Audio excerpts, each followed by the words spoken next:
Hello students, chapter 5 principles of inheritance and variation में अब हम पढ़ते हैं autosomal recessive inheritance and autosomal dominant inheritance. Autosomes क्या होते हैं? ह्यूमन बीइंग की बॉडी में टोटल क्रोमोसोम्स कितने होते हैं?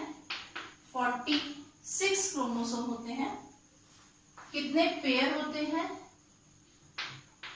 23 पेयर होते हैं क्रोमोसोम के। इसमें से ऑटोसोम्स जो है वो 22 पेयर जो है वो क्या होते हैं? ऑटोसोम्स होते हैं।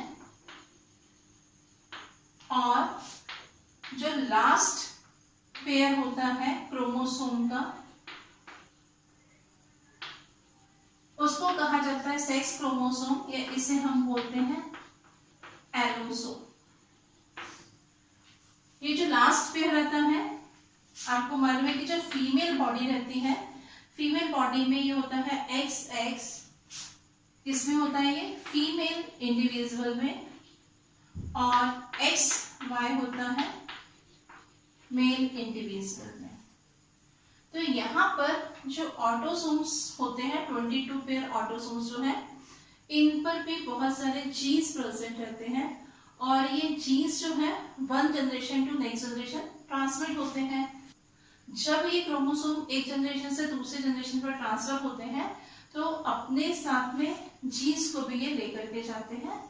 ये जीन्स जो ऑटोसोम्स पर प्रेजेंट होते हैं बॉडी की बहुत सारी मेटाबॉलिक एक्टिविटीज को रेगुलेट करते हैं। इसके बाद में हमने रिसेसिव एंड डोमिनेंट वर्ड भी पढ़े हुए हैं। रिसेसिव होता है जो जीन अपने आप को एक्सप्रेस नहीं कर पाता, उसे हम बोलते हैं रिसेसिव। और डोमिनेंट क्या था? जो अपने आप को एक्सप्रेस कर देता है या जो अपने कैरेक्टर्स को शो कर देता है उसे हम बोलते हैं डोमिनेंट। तो यहाँ पर हम क्या पढ़ेंगे कि ऑटोसोम जो है उन पर जो रिसेसिव जीन है उनका इनहेरिटेंस, और ऑटोसोम पर जो डोमिनेंट जीन होते हैं उनका इनहेरिटेंस जब होता है तो किस तरह के कैरेक्टर्स जो है वो प्रोजेनी में शो होते हैं, ये किस तरह के डिसऑर्डर जो है वो कॉज होते हैं। तो यहाँ पर हम देखते हैं पहले ऑटोसोमल रिसेसिव की अगर हम बात करें,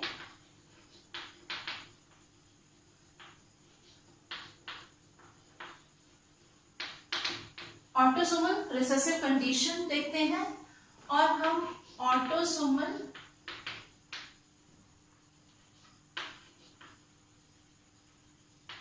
डोमिनेंट कंडीशन को अगर देखें तो यहाँ पर आपको अगर याद हो तो हमने जब मैंडल्स के लॉ पढ़े थे तब हमने देखा था कि अगर सिंगल रिसेसिव जीन होता है तो वो अपने आप को एक्सप्रेस नहीं कर पाता है।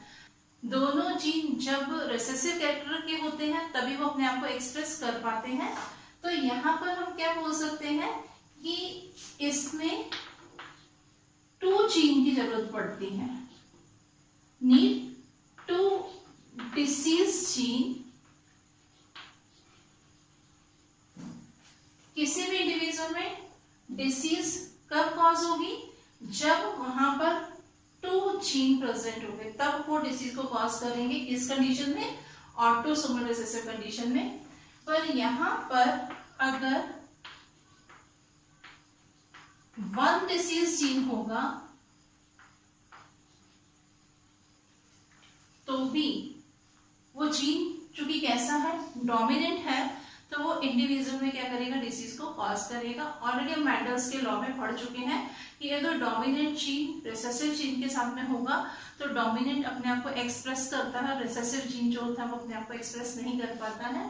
तो ये जो जीन है वो कहाँ पर है? ये ऑटोसोम्स पर है, इसीलिए से नाम दिया गया autosomal recessive inheritance and autosomal dominant inheritance.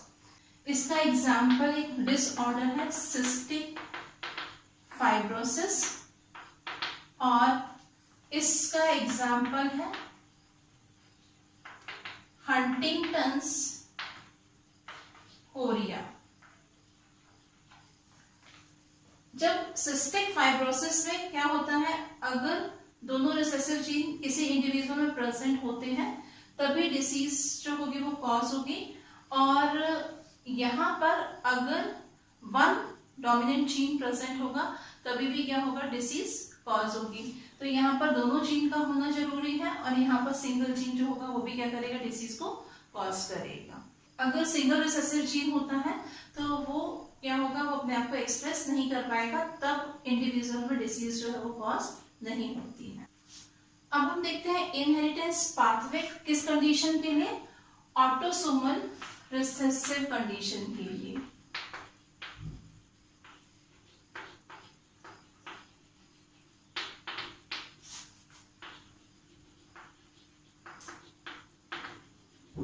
इससे समझते हैं हम इस एग्जाम्पल से। यहां पर हम देखते हैं कि पेरेंट्स जो हैं उनमें किस तरह के जीन है।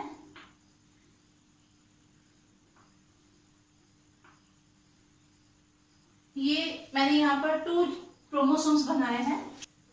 ये क्रोमोसोम ऐसा है जिस पर डिसीज कॉजिंग जीन प्रेजेंट है, या हम बोल सकते हैं ये डिफेक्टेड जीन बियर करने वाला क्रोमोसोम है। यहाँ पर डिसीज कॉजिंग जीन है और यहाँ पर नॉर्मल जीन है। तो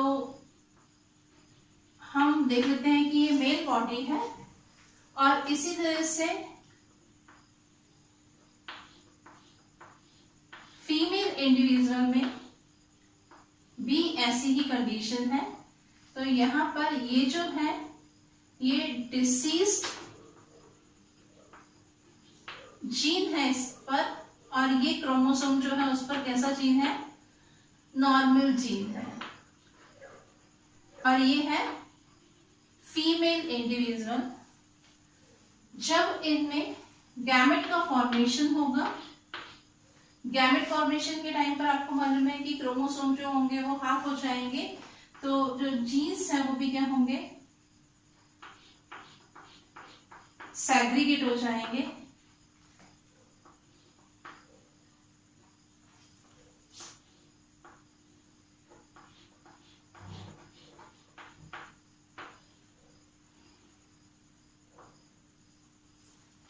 ये क्या बने, गैमेट फॉर्मेशन हुआ है।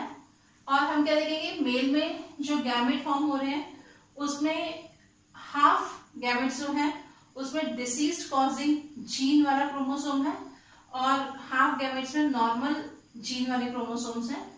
ऐसे ही जो फीमेल है उसमें जो गैमेट्स हैं उसमें भी क्या होगा, 50% गैमेट ऐसे हैं जिनमें डिसीज कॉजिंग जीन वाला क्रोमोसोम है और 50% क्रोमोसोम जो है वो नॉर्मल जीन वाले हैं। अब हम देखते हैं कि इनमें जो प्रोजेनी बनेगी, जो चिल्ड्रन होंगे वो किस तरह के होंगे। यहाँ पर हम देखेंगे कि अगर इसका क्रॉस, मेल के इस गैमेट का क्रॉस फीमेल के इस गैमेट के साथ में होगा, तो यहाँ पर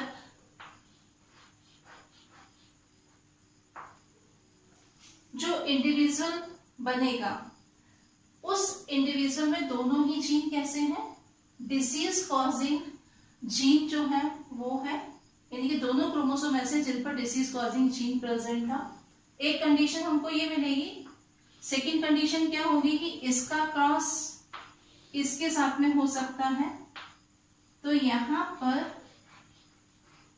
जो इंडिविजुअल प्रोड्यूस होगा उसमें एक क्रोमोसोम ऐसा है जिसमें डिसीज कॉजिंग जीन है और एक क्रोमोसोम ऐसा है जिस पर डिसीज कॉजिंग जीन नहीं है। सेम ऐसे ही जब इस गैमेट का फ्यूजन इसके साथ में हो सकता है,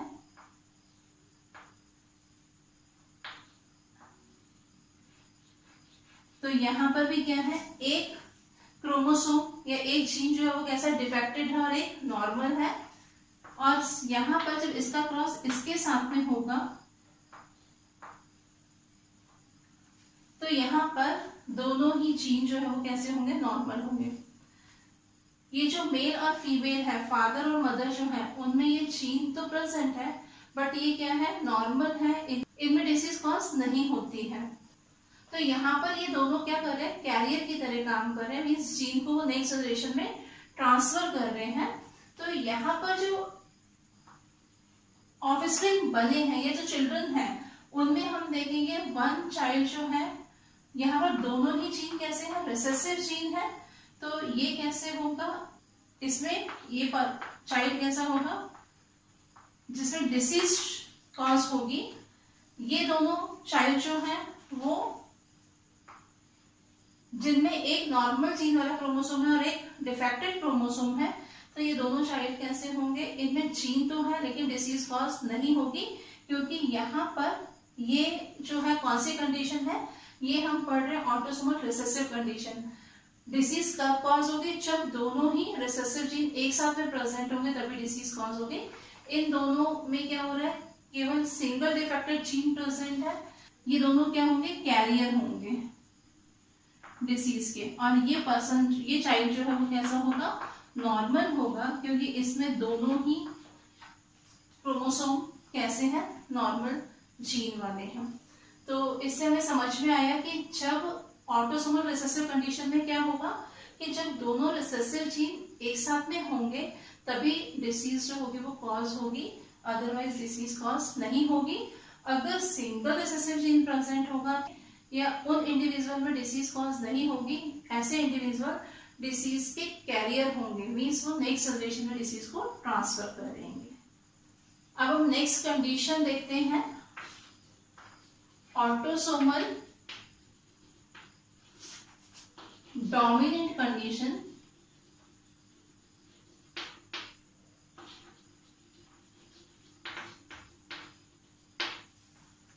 इसे हम इस एग्जाम्पल से समझते हैं।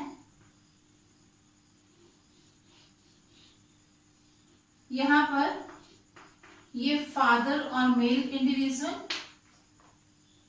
जिसमें क्या है,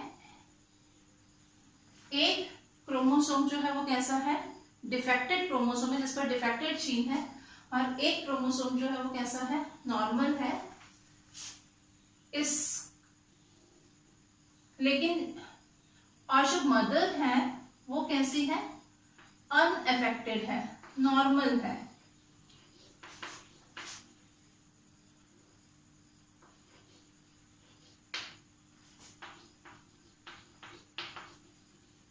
मदर,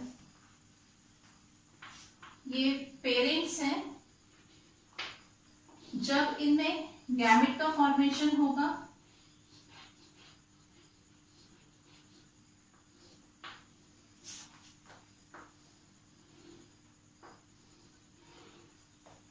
तो फादर में जो गैमेट फॉर्म हो रहे हैं उसमें 50% गैमेट ऐसे होंगे जिनमें डिफेक्टेड जीन वाला क्रोमोसोम होगा, 50% गैमेट ऐसे होंगे जिनमें कि नॉर्मल जीन वाला क्रोमोसोम होगा।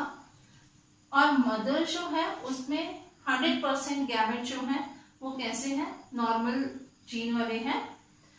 अब यहाँ पर इनका क्रॉस देखते हैं, ये क्या थे, गैमेट्स में जीन्स थे। ये क्रोमोसोम कैसा है, डिफेक्टेड जीन वाला है, और ये कैसा है, ये नॉर्मल जीन वाला क्रोमोसोम है। अब इसका क्रॉस अगर इसके साथ में होगा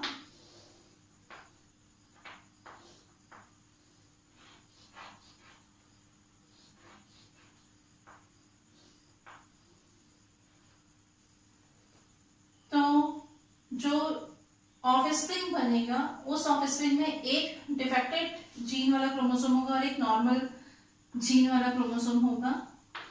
ऐसे ही यहां पर भी होगा, इसमें भी एक जीन जो है, इसमें भी एक क्रोमोसोम डिफेक्टेड जीन वाला है, एक क्रोमोसोम नॉर्मल है, और इसका क्रॉस अगर इसके साथ में होगा तो दोनों ही क्रोमोसोम जो है वो नॉर्मल जीन वाले हैं, और यहाँ पर इनका क्रॉस अगर होगा तो दोनों ही क्रोमोसोम जो है वो नॉर्मल जीन वाले हैं। यहाँ पर जो फादर है वो फादर कैसे हैं, डिसीज्ड है, यानी कि उनमें वो डिसीज कॉज हुई है, क्योंकि यहाँ पर एक जीन प्रेजेंट है और ये जीन कौन सा है, ये डोमिनेंट जीन है। तो ये किसके एग्जाम्पल हम देख रहे हैं, ऑटोसोमल डोमिनेंट कंडीशन का एग्जाम्पल देख रहे हैं। तो अगर सिंगल जीन प्रेजेंट होगा, क्योंकि वो जीन कैसा है, डोमिनेंट है, तो यहाँ पर हम क्या देखेंगे इनमें कि ये टू चाइल्ड जो है, ये और ये दोनों ही कैसे होंगे, ये डिसीज्ड होंगे, और ये दोनों कैसे होंगे, नॉर्मल होंगे। ऐसा क्यों हो रहा है, क्योंकि यहाँ पर ये जीन जो है, ये क्रोमोसोम जो है जिस पर डिफेक्टेड जीन है वो क्या है, डोमिनेंट है। तो डोमिनेंट अगर जीन होगा सिंगल जीन भी प्रेजेंट होगा तो क्या होगा, तो उसमें डिसीज कॉज होगी। तो ये कंडीशन जो थी वो क्या थी, ऑटोसोमल डोमिनेंट कंडीशन थी, जिसमें ऑटोसोमल डोमिनेंट जीन प्रेजेंट है।